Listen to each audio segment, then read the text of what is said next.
Foreign Secretary Amina Mohammed says the ICC has not altered Kenya's foreign policy choices.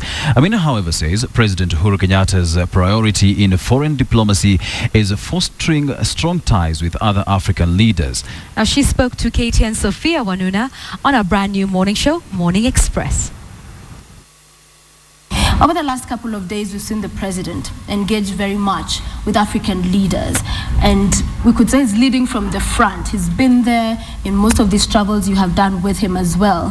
What is his strategy when it comes to foreign diplomacy? He promised to make Africa the cornerstone of his foreign policy. Right. And so he's just implementing the promise that he made to the Kenyan people. In order to implement that policy, we have begun working very, very closely, first with the countries of our own sub-region, the East African community countries. The recent visit to China, to Russia, some politics being read into it because of the context in which that particular visit happened. One, it comes weeks after the US president bypassed Kenya for very clear reasons. The charges facing the president and the deputy president. Okay. Number two, the ICC situation in itself and the kind of strained relations somewhat it has brought to the Western world. And so, it's perhaps being read that Kenya is trying to send a message that, you know what? Relations between countries are beyond relations between presidents. But they're not looking at Uhuru Kenyatta as a man.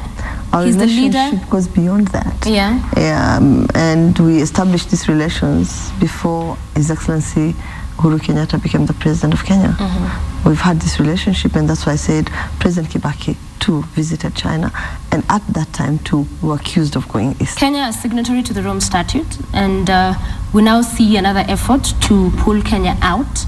The Jubilee members of Parliament, the Senate, they will be meeting to push that agenda forward.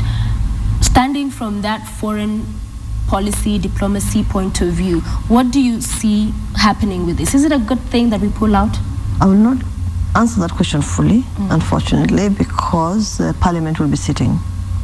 And there's a separation of powers. It is the right of Parliament as a democratic institution, right, to debate issues. That's one of the things that they do. And anything that affects this country should be debated in Parliament. We did not sign on to one provision in that agreement. We signed on to everything that was in the agreement, right? The Rome Statute in whole, in its entirety, not just a few of the articles. So when somebody keeps throwing a few of the articles at us, right, I really feel totally discouraged, because like all of the agreements that we've entered into, it's not the first one that Kenya has entered into, right? And so we expect to be treated as a state party to the Rome Statute, not as a visitor, not a bystander, not as a country that did not understand what it was doing when it was going into this.